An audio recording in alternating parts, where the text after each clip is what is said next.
कुछ fight sequence ऐसे होते हैं जिन्हें सुपर हीरो ही एपिक बनाते हैं और इस मामले में एमसीयू और डीसी दोनों ने ही हमें कई एपिक बैटल्स दिखाई हैं, जिनमें से कुछ को आज हम रैंक करने वाले हैं और ये रैंकिंग मेरी पर्सनल ओपिनियन के हिसाब से है। तुम अपना ओपिनियन कमेंट में बता सकते हो। तो रूही वुड से मैं रूही और आज के इस एपिसोड को चालू करते हैं।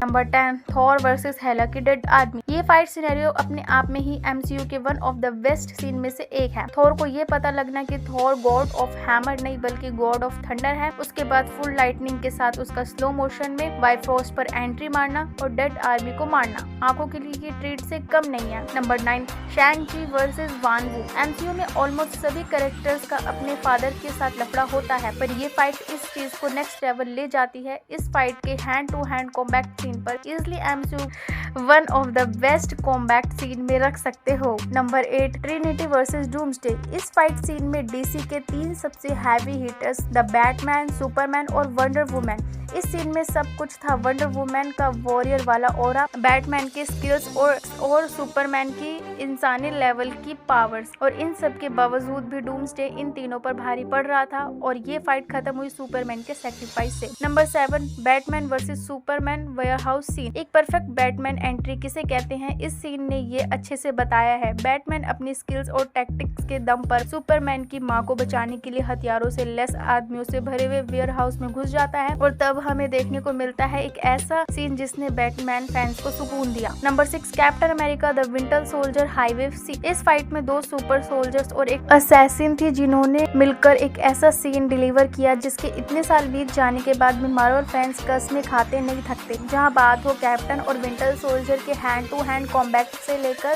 ब्लैक विडो के विंटर सोल्जर को ट्रिक करने तक, इस फाइट में वो सब था जो एक सीन को एपिक बना सके। नंबर 5 सुपरमैन वर्सेस जनरल जोड। जोड क्रिप्टो का सबसे ताकतवर योद्धा है जो कि इतना ट्रेंड है कि अर्थ पर सुपरमैन के साथ फाइट करते दौरान ही उड़ना और हीट विजन को कंट्रोल करना सीख लेता है। जिस काम में सुपरमैन को सालों लग गए थे, फाइट ने पूरे मानव जाति को समझा दिया कि वो सबसे ऊपर नहीं है, उनसे भी ताकतवर जीव इस ब्रह्मांड में है जो पल भर में ही पूरे अर्थ पूरे धूल में मिला सकते हैं। Number 4 iron man versus captain America. ये फाइट एपिक होने के साथ साथ इमोशनल भी है, जहाँ इस फाइट में hand to hand combat scene और टोनी की रेज और कैप्टन की लाचारी तो थी ही, पर साथ में एक और चीज थी, वो था दर्द जो हमारे दोनों हीरोज के साथ हर एमसीयू फैन फील कर पा रहा था। इस फाइट के स्टेक इतने हाई थे कि यही वो फाइट थी जो लास्ट में जाकर थैनोस से एवेंजर्स हारने का रीजन भी बनी। इस सीन को हम easily one of the best Marvel scenes में गिन सकते हैं, जिसमें आयरन मैन अपने माँ बाप की मौत का बदला लेना चाहता है और दूसरी तरफ कैप्टन अपने दोस्त के लिए दूसरे दोस्त को नहीं खोना चाहता। स्पेशल नॉमिनेशन टॉप 3 पर जाने से पहले इस लिस्ट का ये है special nomination no man's land. अगर किसी सीन ने वंडर वुमन को कॉमिक के पन्नों से सीधा स्क्रीन पर उतारा है तो ये वही सीन है। वो वॉरियर ऑरा क्या होता है, डेमीगॉड क्या कर सकती है, ये सीन हमें ये बखूबी दिखा देता है। Number 3 battle of Wakanda. अब इस लिस्ट में जितने भी बैटल्स आए हैं उनमें से हम बैटल को और वकांडा को प्रॉपर बैटल कह सकते हैं, जिसमें 2 लोग अपनी अपनी साइड के लीडर्स हैं और उनकी फौज आपस में भिड़ चुकी है और इसमें हमें क्या कुछ नहीं देखने को मिला। कैप्टन और ब्लैक पैंथर की रेस, हल्क बस्टर आर्मर वार मशीन का शो ऑफ और वांडा की एंट्री और ये सब कम था। जो हमें इसमें था गॉड ऑफ थंडर थॉर की आज तक की सबसे एपिक एंट्री देखने को मिली, जिससे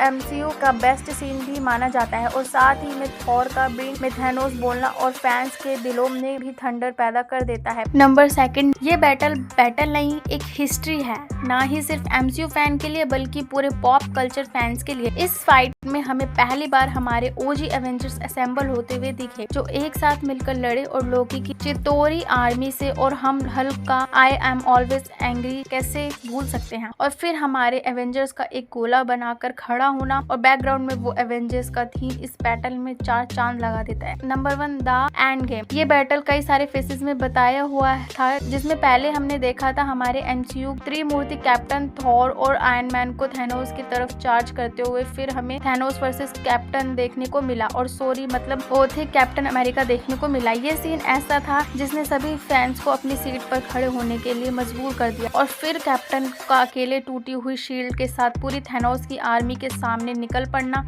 हमें ये बताता है कि कैप्टन सिर्फ की वजह से से कैप्टन अमेरिका नहीं है, बल्कि वो अपने हौसले और मैनकाइंड के लिए कैप्टन अमेरिका है। और फिर हुआ पूरे सिनेमा की हिस्ट्री का सबसे एपिक सीन, सभी सुपर हीरोज का बैटल फील्ड में एंट्री लेना और कैप्टन का एवेंजर्स असेंबल बोलना, जो आज भी कानों में सुनाई देने सुकून देता है। और लास्टली ये बैटल खत्म हुई हमारे चहेते आयरन मैन के स्नैप और उसके ग्रेटेस्ट सेक्रीफाइस के साथ। और इसी के साथ इस वीडियो को यहीं पर खत्म करते हैं। आप अपनी लिस्ट और अपने ओपिनियन कमेंट में ज़रूर बताना। वीडियो पसंद आई हो तो वीडियो को लाइक करो, शेयर करो और ऐसे ही अमेजिंग कंटेंट के लिए चैनल को सब्सक्राइब करो।